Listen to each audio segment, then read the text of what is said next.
So thank you all for joining us on this wonderful first Thursday webinar.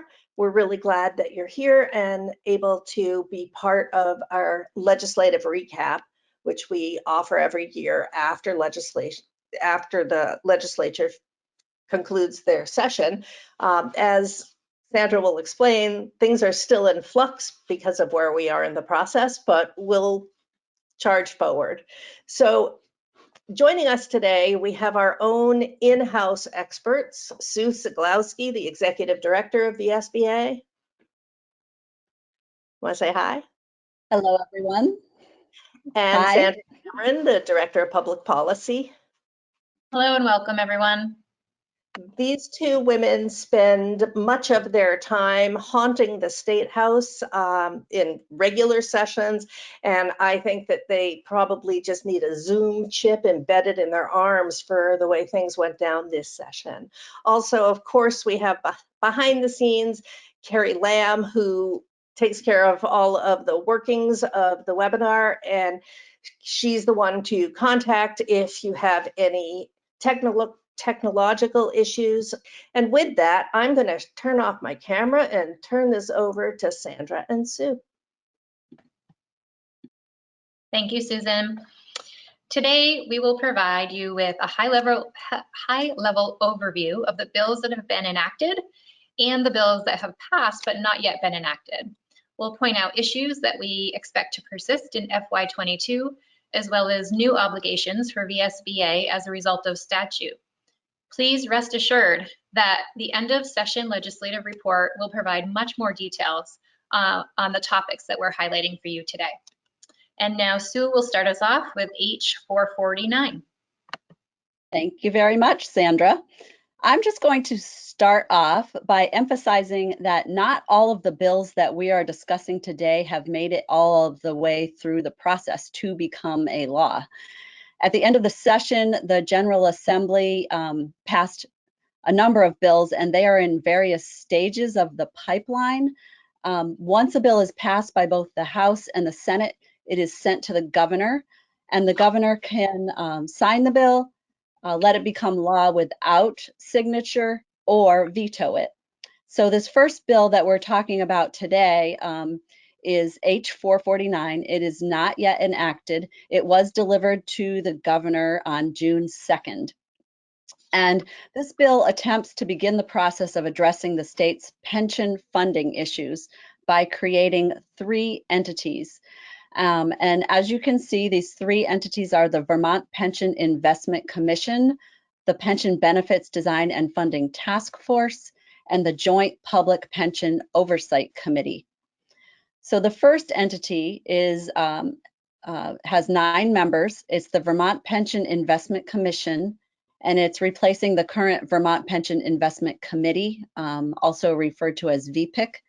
And this commission is responsible for the investment of the assets. And VSBA, under this bill, will be appointing 1 member representing a school employer to this commission.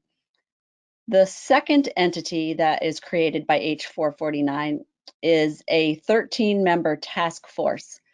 And this task force is responsible for reviewing and reporting on the benefits, design, and funding of retirement and retiree health benefit plans for the Vermont State Teachers Retirement System and the Vermont State Employees Retirement System. And the third entity that is created by H449 is a Joint Public Pension Oversight Committee. It includes 3 representatives and 3 senators, and it's responsible for working with and providing assistance to other legislative committees on matters that are related to the state's retirement system and also on other post-employment benefits such as health benefits for retirees.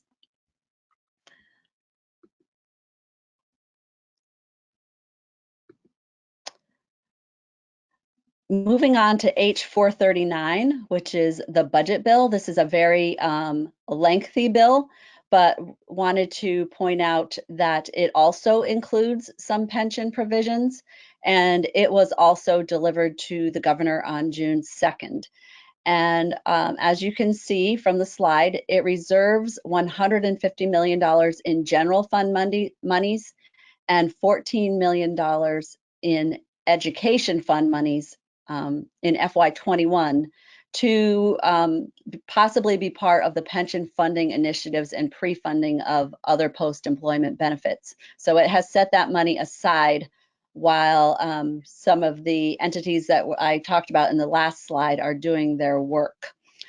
The budget bill requires the General Assembly and the administration, in collaboration with the treasurer and interested parties, to develop a long-term plan to address pension and other post-employment benefit liabilities by June 30th of next year. So they've got just about a year to work on that.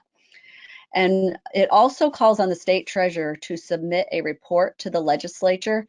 I believe it's due in January of 2022 on three things. She's supposed to look at the feasibility of moving the normal cost expenses from the education fund to local school budgets, an assessment of the use of federal grants for the normal costs of benefits, and reimbursement for employer healthcare benefits through ESSER funds, which are some relief funds that have come through at the federal level to the state and to local districts.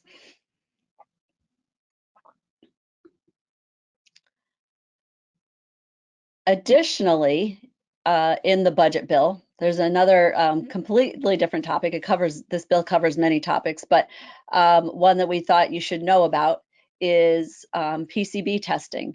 The budget bill requires public and approved independent schools that were constructed or renovated before 1980 to test for PCBs on or before July 1, 2024.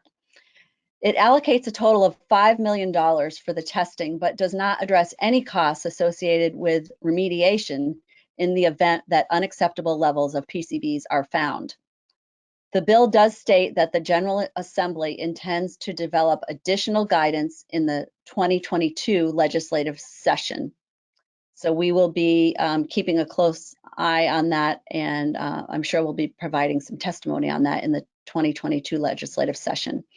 I'm now going to hand the microphone over to Sandra to talk about the yield bill. Okay. H436, commonly known as the yield bill, has not yet been enacted, but it was delivered to the governor on June 2nd. This bill sets the yield rates for FY22 as follows.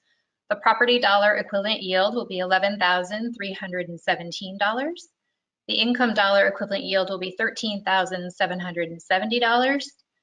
The tax rate for non-homestead property will be $1.61.2.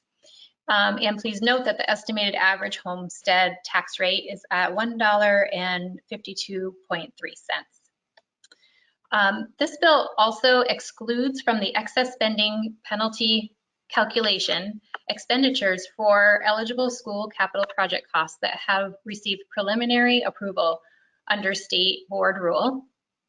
The bill provides that no school district's equalized pupil count will be less than 96.5% of the actual number of equalized pupils in the school district in the previous year. And the bill continues small school grants for school districts that received a grant in FY 2020.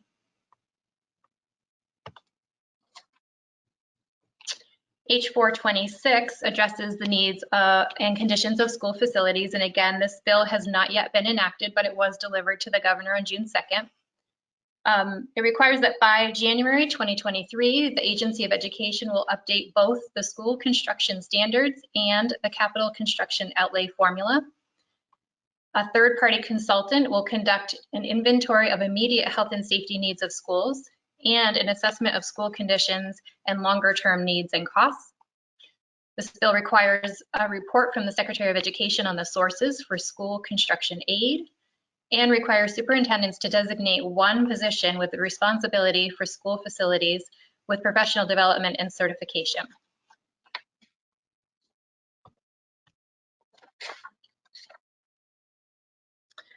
Additionally, H426 requires each school district to have a capital improvement plan. It funds a position at the Agency of Education in support of the work within H426. It amends the threshold for bidding requirements from $15,000 to $40,000. It authorizes the Secretary of Education to hire a consultant to assist schools in using their ESSER 3 funds to improve the overall health and safety of their buildings. It establishes the Renewable and Efficiency Heating Systems Grant Program through Efficiency Vermont, but it defers funding of that program until the next session.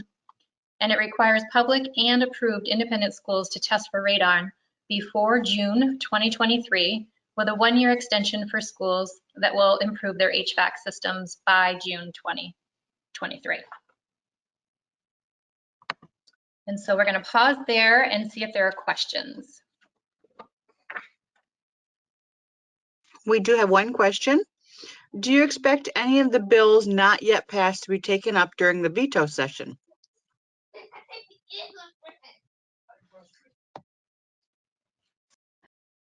I don't necessarily expect that to happen. We'll have to see if any of them, if the governor vetoes any of them, then they might be taken up during the veto session. But he only has, once he receives the bill, I believe he only has 5 days to either sign it, let it become law without his signature, or veto it. So we'll know before the veto session begins. Okay, that's all we have right now. Okay, thank you. Back to Sue. Thank you very much. So next bill we're going to cover is H81, and this is one that has been enacted. It is known also as Act 7. This is a bill that you might remember hearing about earlier in the legislative session. VSBA asked school boards to submit letters to legislative committees providing information about the importance of including balancing language, balancing appropriate access to healthcare benefits, and reasonable cost containment to ensure financial sustainability of the plans. And many of you did submit those letters. We thank you very much for doing that. In the end, the legislators did not add any balancing language to ensure the financial stability of the plans. But here is what the law as enacted does. It excludes superintendents from the definition of school employee. It also removes the requirement that premium percentages and out-of-pocket expenses for each plan tier must be the same for all participating employees. This was a big policy change. It also allows, but does not require, the commission to negotiate a statewide grievance procedure for health benefits disputes. And moving on to the next slide, it prohibits a school employee from receiving cash in lieu from one school employer while simultaneously receiving healthcare benefits from the same or another school employer. It also adds the option of the Vermont Labor Relations Board, and there's also currently an option of a 3-member panel of arbitrators if the commission is unable to mutually agree on an arbitrator, if they make it to arbitration. And finally, it requires the arbitrator's decision to be written and provide a full explanation of the basis for the decision. And this was very important to include in this bill because the first round of statewide bargaining, the arbitrator's decision was very short, cursory, and really did not provide any explanation of what the basis was for the decision. So, Sue, I know we're not at question time, but I had a question about what you just said. Someone asked, what's the point of excluding superintendents from the definition of school employee? So what that does is it means that the superintendents, they can still get the same health insurance, but it's something that they that is covered in their contract with the board. And I believe the rationale for excluding the superintendents is that they are a point person for assisting and working with boards on negotiations, and it was thought to be important that they not sort of be in conflict by being sort of on both sides of the equation. So superintendents are now excluded from the definition of school employee, but basically every other school employee would be included in that definition. Any other questions on H81, Carrie, while I'm here? No, that was it. I just thought it'd be better to do it close to when you're talking about it. No, that's fine. Thank you. All right, we'll move on to the weighting study then. S13 addresses the pupil weighting study. It was delivered to the governor on June 1st, has not yet been enacted.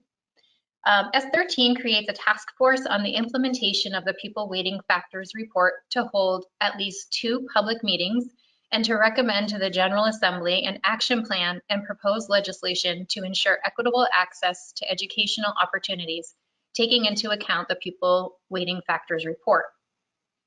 Administrative support for the task force will come from the Joint Fiscal Office. Technical support will be provided by the Agency of Education and the Department of Taxes, and legal assistance will be provided from the Office of Legislative Counsel. A consultant may assist with modeling of education finance scenarios if needed. The task force is also required to collaborate with the following organizations: the State Board of Education, Vermont Superintendents Association, Vermont School Boards Association, Vermont Council of Special Education Administrators, Vermont Principals Association, Vermont Independent Schools Association, and the Vermont National Education Association. It's important to note as well that S13 provides an excess spending penalty moratorium for fiscal years 2022 and 2023. H81 and S13 were complex bills with a lot of publicity, so we're going to pause here and ask if there was any questions on those 2 bills. I don't have any questions right now. Okay. S16 has been enacted. It's Act 35. It's a task force on equitable and inclusive school environments. It creates a 16-member task force making recommendations to end suspensions and expulsions for all but the most serious student behaviors and to compile data regarding school discipline. It will define the most serious behaviors that should remain eligible for suspension or expulsion and make recommendations for more uniform in-school services for any students who would otherwise face exclusionary discipline. The bill prohibits the expulsion for children under the age of 8 unless the student poses an imminent threat of harm or danger to others in the school. And a review and recommendations on school professional development and best practices will be included. H106 addresses community schools and a task force on universal school lunch. This bill has not been enacted, but it was delivered to the governor on June 2nd. The community schools program includes 5 pillars: integrated student supports with social and health service agencies and providers, expanded and enriched learning time and opportunities, active family and community engagement, collaborative leadership practices, and safe, inclusive, and equitable learning environments. The community school bills includes a definition for eligible schools, which would have a student body where at least 40% of students are eligible for free or reduced price lunch, or have been identified for comprehensive or equity support and intervention under ESEA or otherwise identified by the state as in need of additional support. Funding will be provided annually to eligible recipients for up to 3 years. It utilizes a site-based leadership team to support planning, implementation, and oversight of community school programs. And H106 includes elements of S100. You might remember that was a universal meals bill. It includes incentive grants for purchasing locally produced foods and the creation of a universal task force on school lunch. We wanted to highlight for you S100, which I just mentioned, did not progress through all stages of the legislative process, but to highlight what it did include, as it may be taken up again in the second half of the biennium. The bill included universal breakfast, regardless of income, passed by the Senate, considered by the House Ed Committee, but not passed out of committee before the session ended. It would have required schools to provide breakfast picked up by students and made available to students in the classroom after the start of the school day. If funded off the top of the Ed Fund at an estimated cost of about $8 million a year, it included a universal school lunch task force to determine the methods for reaching universal meals, both breakfast and lunch. And because the federal government is providing universal meals through the 2021-2022 school year, excuse me, H106 addresses some of the goals of S100, such as the creation of the Universal School Lunch Task Force, but does not move forward with breakfast. Again, S100 did not progress through all stages of legislation. Okay, so we'll pause there, see if there are any questions.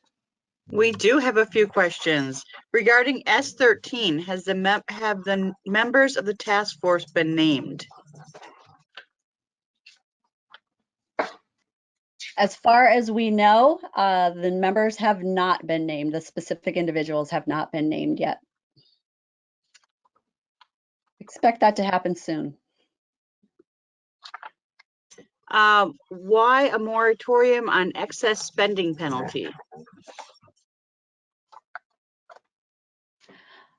There were some districts that were going to be negatively impacted by the excess spending penalty that may be underweighted districts under the current weighting system. And because the whole weighting system is being considered through S13, there's been a moratorium put on the excess spending threshold during that time period that the work is being done. Okay, next question. Is there a way to discover if schools in a district fall under Esea intervention?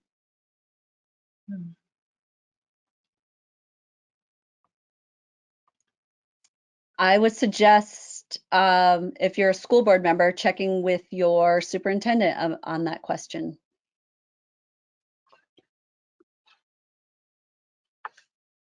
I think this is the last question. What year's FRL percentage will be applicable to the H106? This past year was hard to get all to apply.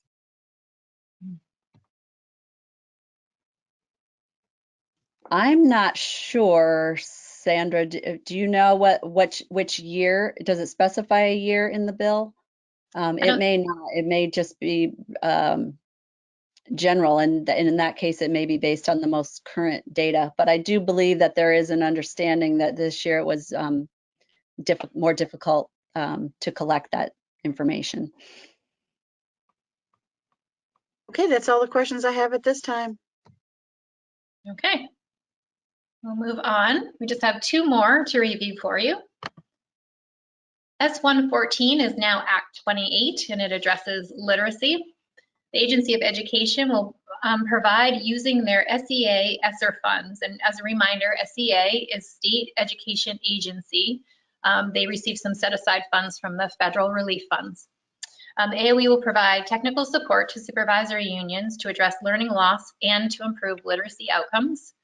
They'll provide professional learning modules for teachers in the methods of teaching literacy and to assist supervisory unions in implementing evidence-based systems-wide literacy approaches. And the AOE will support school districts in the use of federal funds to improve literacy outcomes and to recommend policies, procedures, and other methods to sustain improvements in literacy outcomes. This bill creates a literacy council to advise the Agency of Education, the State Board of Ed, and the General Assembly. And the AOE is asked to review teacher preparation programs and licensing and relicensing criteria as it pertains to literacy. S115 is the Miscellaneous Education Bill. Has not yet been enacted, but it was delivered to the governor on June 1st. This bill is quite lengthy. It has many parts, so we have two slides on S115. This bill creates a working group on the status of libraries in Vermont, and that includes 2 public school librarians. The bill permits school districts and municipalities to jointly fund the services of cultural liaisons to support students and families who have limited English proficiency. It establishes an advisory council on wellness and comprehensive health to assist the AOE to plan, coordinate, and encourage wellness and comprehensive health programs, and to examine and coordinate state health wellness policies and federal wellness policies to identify and eliminate any potential redundancies. The Secretary of Education will be supervising the preparation of appropriate nutrition and fitness wellness program curricula, promoting teacher preparation programs addressing this curricula, and assisting in the development of wellness programs. And by January 15th, 2022, the AOE will collaborate with the Advisory Council on Wellness and Comprehensive Health and the Vermont School Boards Association to update and distribute a model wellness program policy that reflects nationally accepted best practices for comprehensive health education and school wellness. Additionally, S15, let me switch to the next slide, sorry. Oops, okay. Requires school districts and approved independent schools to provide menstrual products at no cost to students, which begins in the 2022-2023 school year. It changes the composition of the Ethnic and Social Equity Studies Work Group, adding another representative from Vermont's Indigenous community and 2 additional students. It requires support from the Agency of Education and permits retention of a contracted provider if the agency is unable to provide the support that the group needs. It extends the deadline for statewide adoption of e-finance for further evaluation. One moment, please. Of eFinance Plus to provide for further evaluation of the system status report from the Agency of Education by June 30th, 2021, and then quarterly. And on or before December 15th, 2021, the State Board of Education and the Agency of Education will jointly report a proposal to the House and Senate Committees on Education on the restructuring of the roles and responsibilities of each. It's a very long bill. So wrapping up, I'm going to let you know what the VSBA is going to be doing in the off session on some of these topics. So according to the bills that we just reviewed with you, VSBA is on or required to collaborate with several task forces and advisory groups. And I'll just briefly talk about a couple of them. Under S13, the task force on the implementation of the pupil weighting factors report is required to collaborate with VSBA. And that bill states that JFO shall call the first meeting on or before June 1st. That meeting did not happen on or before June 1st, but we're keeping a close eye to see when it will be happening. H449, the Pensions, Benefits, Design, and Funding Task Force is required to solicit input, including through public hearings from affected stakeholders. And that bill states that the first meeting of that task force will occur on or before June 15th. H106, the Community Schools Bill, as Sandra mentioned, has a task force on universal school lunch. And that task force is required to collaborate with the VSBA. Secretary French is required under that bill to call the first meeting of the task force on or before October 10th. Then we have under S114, the Advisory Council on Literacy. VSBA Executive Director or designee is a member of that advisory council. Under S16, we have the Task Force on Equitable and Inclusive School Environments, and the VSBA Executive Director or designee is a member of that entity as well. And then lastly, we have under Section 10 of S115, which is that miscellaneous education bill that was just discussed. The Agency of Education is supposed to collaborate with the Advisory Council on Wellness and Comprehensive Health and also with the VSBA to update and distribute to schools a model wellness program policy using the expanded definition of wellness program. So as you can see, we are going to be very busy during the off session. This concludes our summary of the bills, but we have set aside some time to answer any other questions that you have. So I'll ask Carrie now if there are any remaining questions. I don't see any questions. If anyone has one, you can type them into the question box and I'd be glad to facilitate them for you.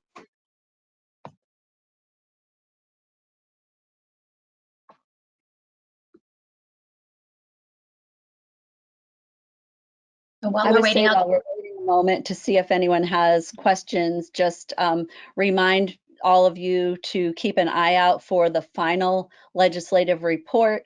That will be the final word on what happens, because as you've seen throughout this presentation, there are a number of bills that have not made it all the way through the process yet. So please do keep an eye out for that final legislative report. Okay, I have a question. Could you talk a little bit about, oh, there's another one. Could you talk a little bit about how the weighting study review might go given the UVM report already circulated? Is there dissatisfaction with it? Well, I don't think I've heard a lot of dissatisfaction with it. I know that there's a timeline in the bill, and let me see if I can pull that up easily.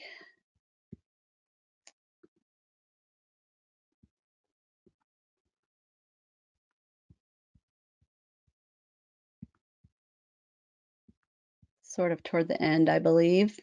So the task force is supposed to submit a written report on or before December 15th, 2021, and they will be holding 2 or more meetings to share information and receive input from the public concerning their work.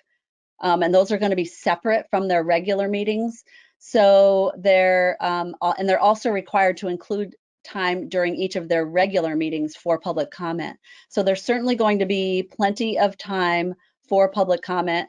And there are, people have varying views on what the task force should do, and they have opportunity to present those views. Okay, we have a couple more. Can you explain a bit what's going on with quote unquote community schools? Do you want to take that one, Sandra? I'm not sure I understand the question.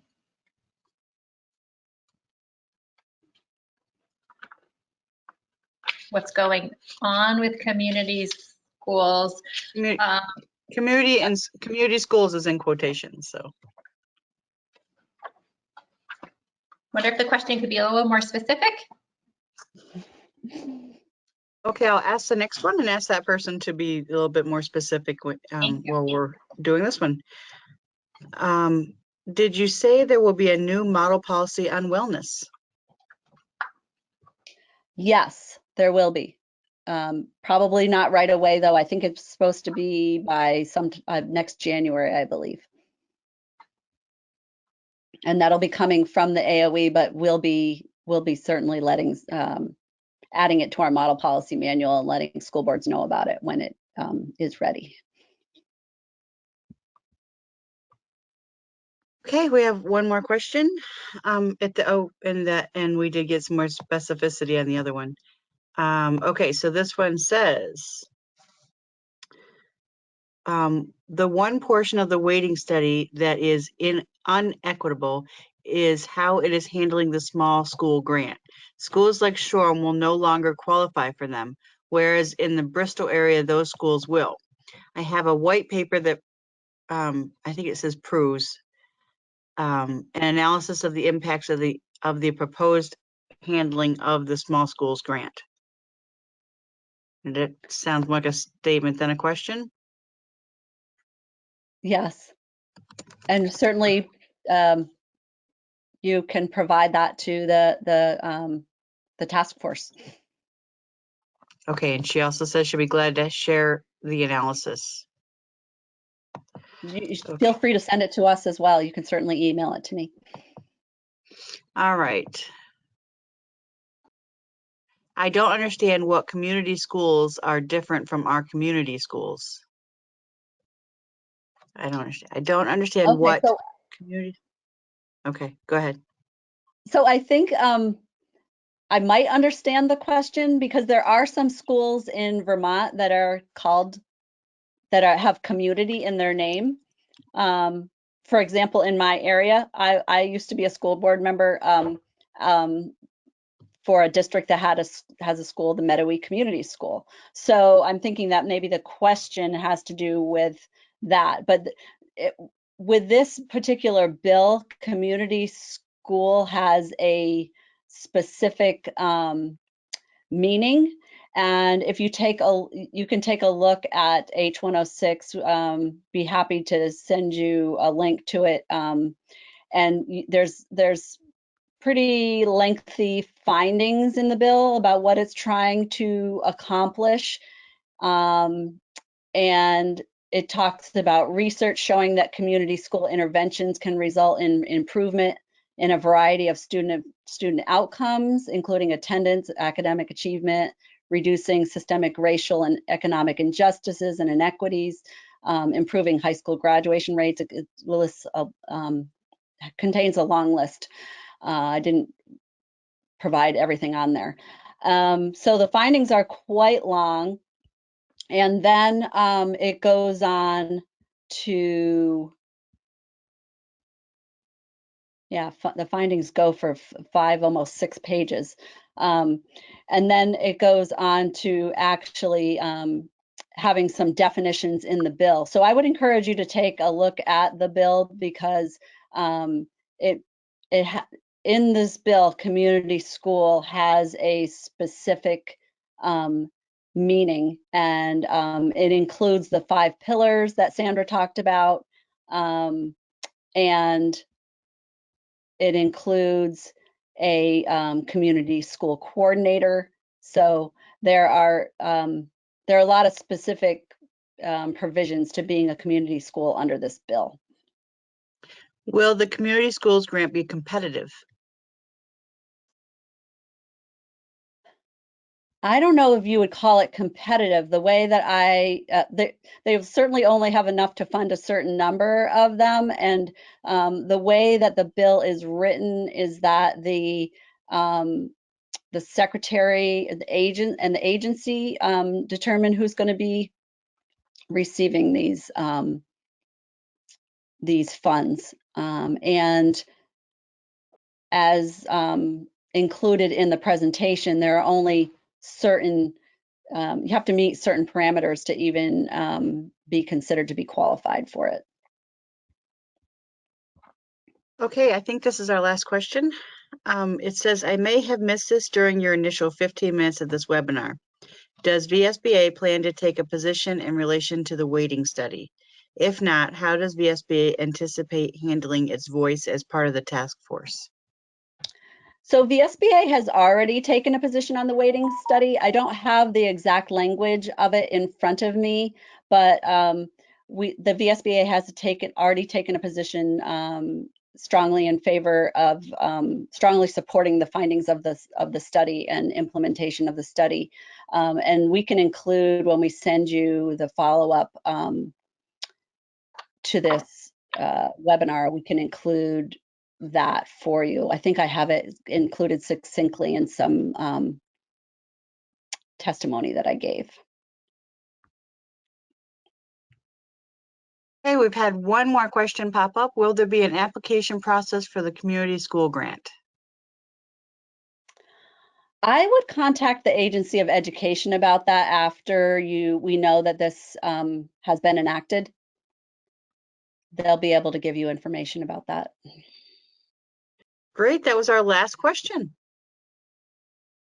Wonderful. All right, we will continue to monitor progress of the bills that are not yet enacted and update you through our end of session legislative report. Thank you all for attending today. Feel free to reach out with any additional questions. Thanks, everyone.